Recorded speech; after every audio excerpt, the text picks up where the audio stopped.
Hello po. Ako ulit si Edgar, ang probinsyano. Tuloy natin ang kwento ko. Sa pagbalik namin sa Parañaque, manghang-mangha pa rin ang pinsan kong si Luis sa ginawa ko.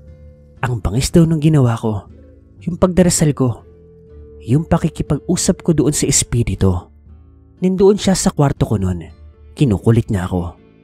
Ako naman nakahiga na.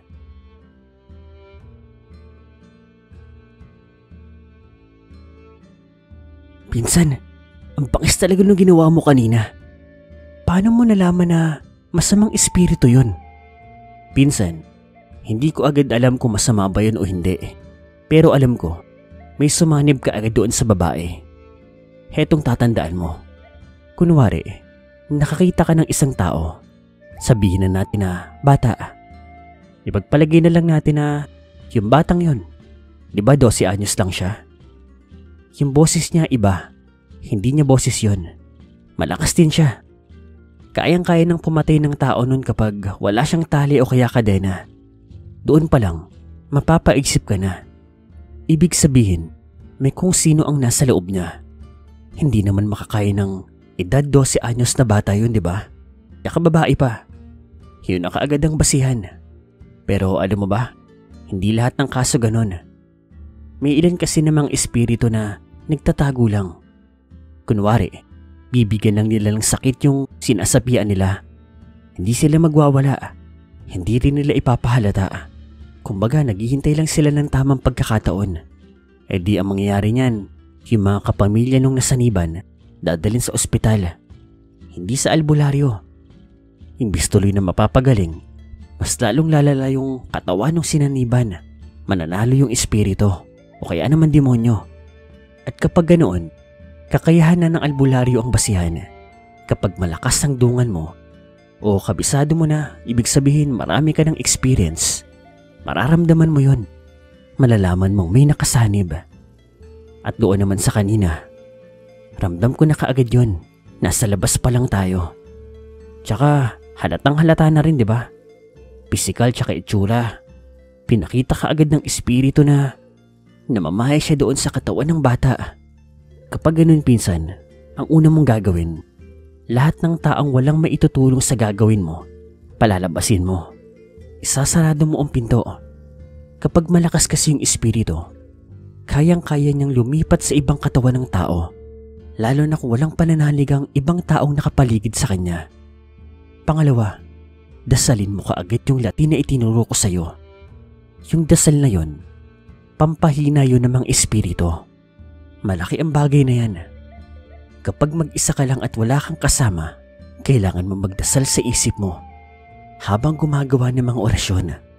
Kung kaya mong makausap ang espiritu, kausapin mo. Daanin mo sa mas madaling paraan. May mga espiritu naman kasi na sumanib lang dahil malungkot, galit, o di naman kaya may gustong gantihan, humihingi ng tulong. Pero kagaya ng espiritong nandoon sa bata, masama na talaga ang ugali niya.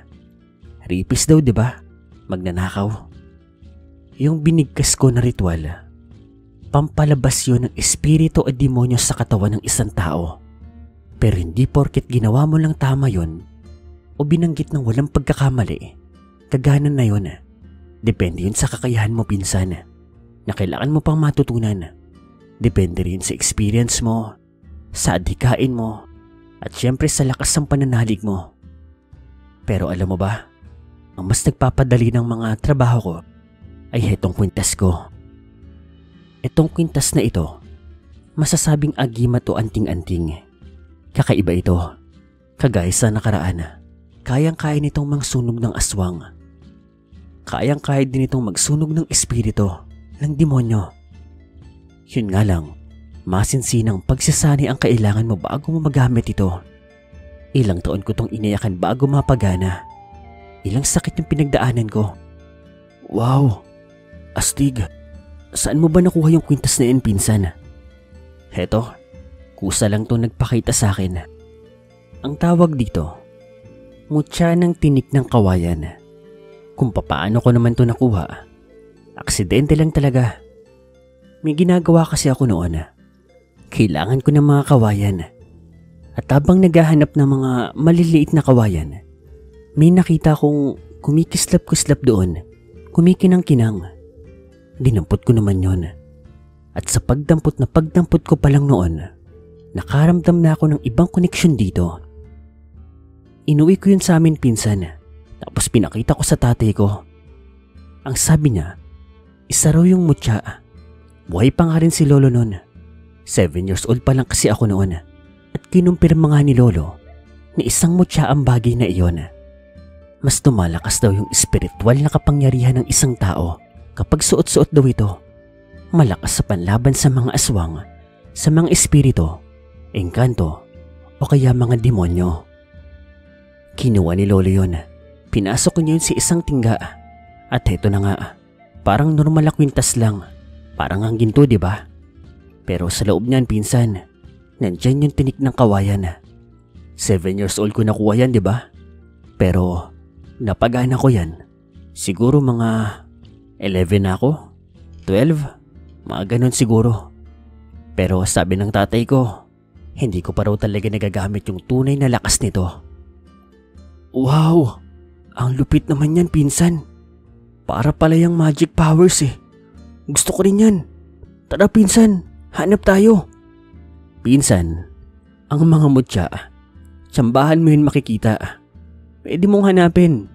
Pero ang tsansa makakuha niyan, parang ang pagpanalo sa loto. Ganoon. Tsaka, kagaya ng sabi ko, yung mga mutya, pumipili yan ng magiging may-ari nila. Kagaya na lang nitong sakin.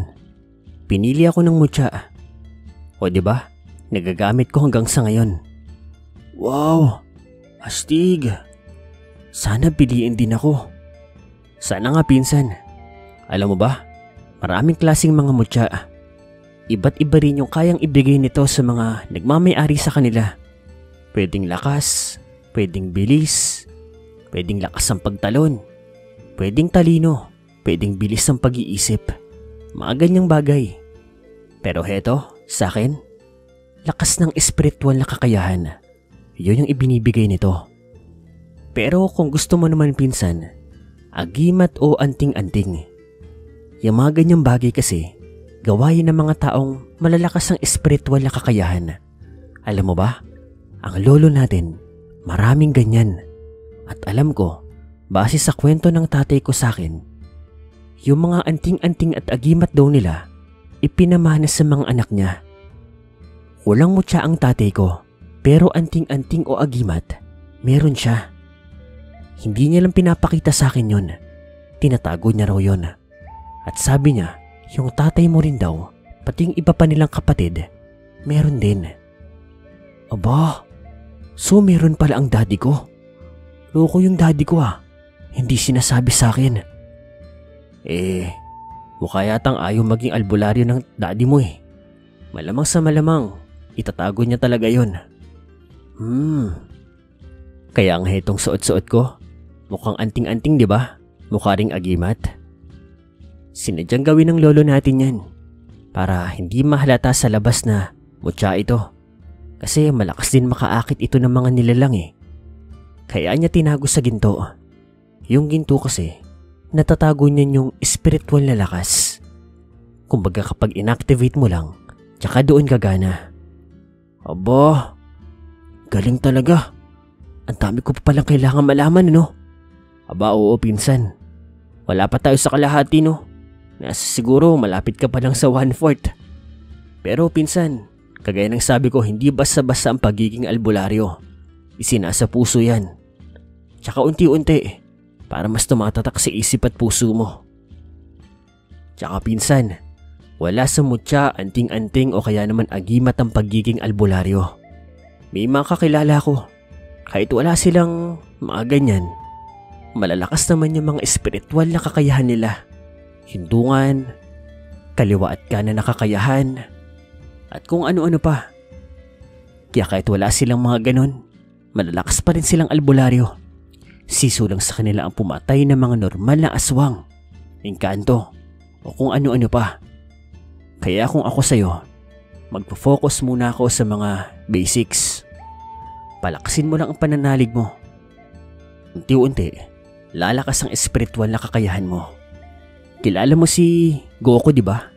Doon sa Dragon Ball. Parang ganun, pinsan. Yun yung tinutukoy ko. Aba, okay. Gets ko na.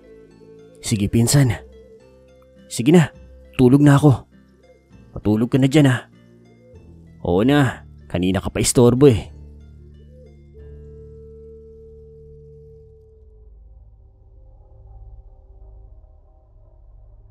Lumipas po yung 2 araw. Wala kami halos ginagawa ni pinsan. Nasa bahay lang kami. Kundi naglalaro ng mga board games. Nanonood lang kami ng mga movies. Marami kasing VHS si Tito Danny. Mahilig siyang manood ng mga movie. At nang magsawa na kami, nag-decide kaming lumabas. Hapon noon, lumabas kami ng bahay. Dapat talaga meron kaming practice ng team namin noon. Kaso na-cancel. Yung coach kasi namin, nagkaroon daw ng emergency. Kaya kami ni pinsan, gumala-gala na lang po. Napadpad kami sa may bandang Muntinlupa. To be exact, sa may Alabang. Yung Alabang noon, ibang-iba pa yan. Oo, medyo modern na po ng mga panahon na yan. Pero madami pa pong puno dyan. May mga lugar din na malalawak na bakanting lote. At doon kami nagpunta ni pinsan. Nagpahangin-hangin lang kami doon. Pagsapit ng 7:00 ng gabi, naglakad-lakad na kami pa uwi noon. At sa kalye, nakakita kami ng isang ihaw-ihaw. Nagkatinginan kami ni pinsan. Medyo gutom na rin kasi kami noon. Naglakad kami papunta doon. Yung barbecuehan na iyon, kararating lang. Nagsaseta pa nga sila. Nagpapainit pa rin ng baga. Pumesto naman kami sa tabi at sinabi naming o-order kami. Mula doon sa may sasakyan nilang L3, nilabas na po yung mga karne. Sumama naman yung tingin ko. May naamoy akong hindi maganda. Agad kong tinignan si pinsan. Tumingin siya sa akin. Magaling. Naaamoy na ni pinsan. Yung mga karne kasi, yung mga iihawin, yung ilan doon, niyanggaw. Ginamitan ng sabulaga, karne ng tao. Tinignan ko yung mga nagbebenta. Hindi sila mga aswang. Mag-asawa lang ito. Pangiti-ngiti pa nga sila. Si pinsan naman, biglang nagtanong. Kuya, ate, may mga kalamansi ba kayo? Meron. Sandali lang ha, maghihiwa ko sa inyo. Malapit nang bumaga ito. Nagkakatinginan kami ni pinsan. Nakakapagtaka. Yung ilan sa mga binibenta nila, karne ng tao, pero meron silang kalamansi. Sa mga sandaling yon, ako naman ang nagtanong sa kanila. Ate, kuya, mawalang galang na po Pero kayo po ba ang nagluto ng mga tinda nyo? Hindi. May supplier kami niyan. Sa katunayan, ngayon pa lang ang una naming gabi ng pagtitinda. Yung supplier na yan, nakontak ko lang.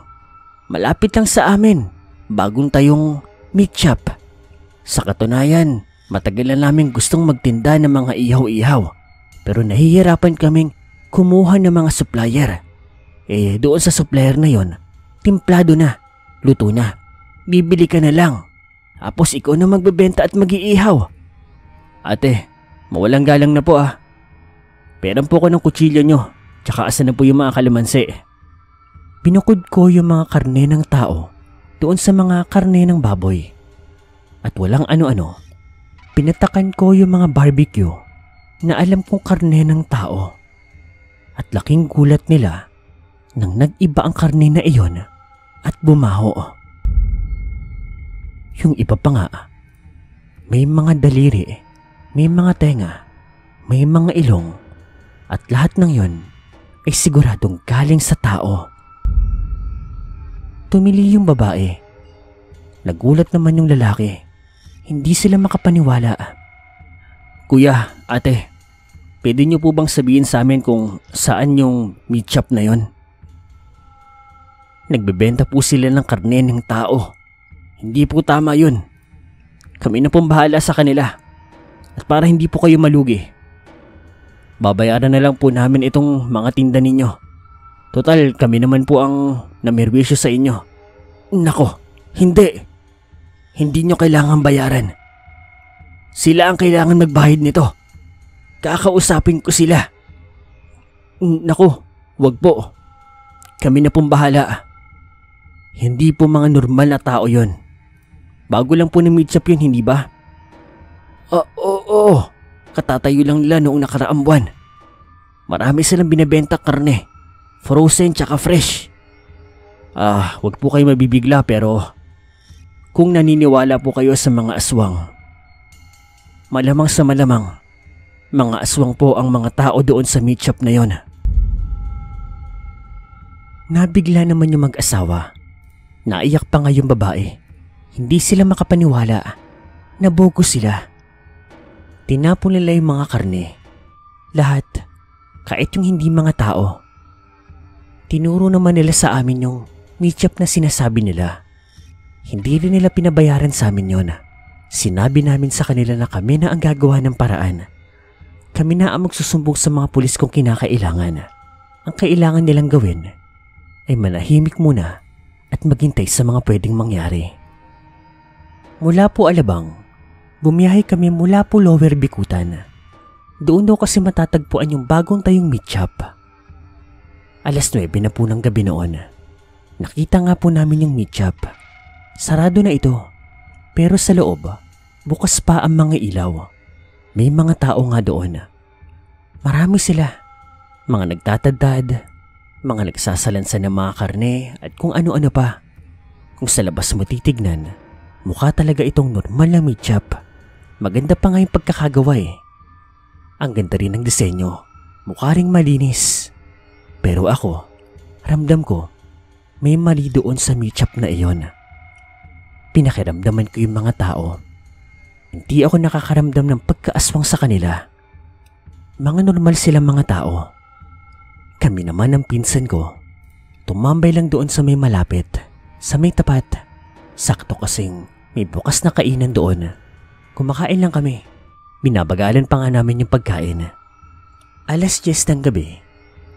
Napilitan na kaming lumabas ng kainan. Nagsarado na kasi ito.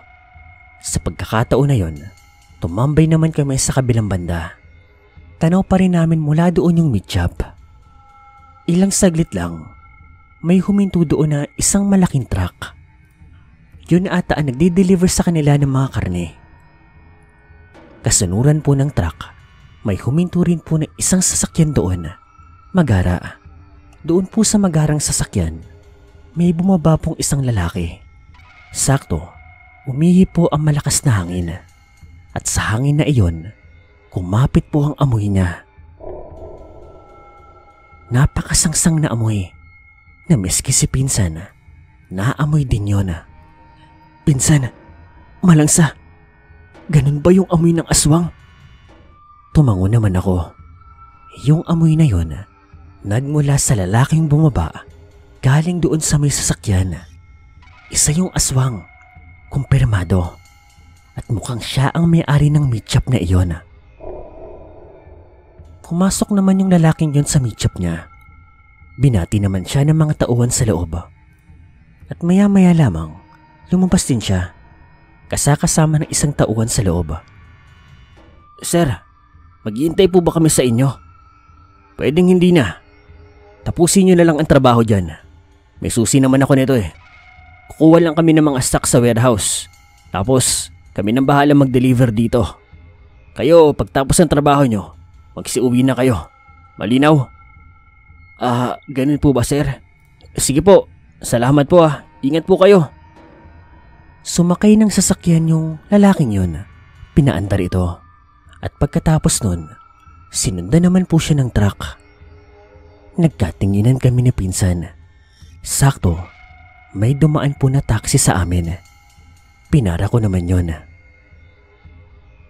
Mga utoy, saan tayo? Gabi na. Manong driver, sundan nyo lang po yung magarang sasakyan na yan. Pati yung truck na yan. Dito na muna, Sir Paul. Dito na muna mga tagapakinig. kaabang-abang ang mga mangyayari bukas. Abangan po ninyo. Muli po, ako si Edgar, ang probinsyano.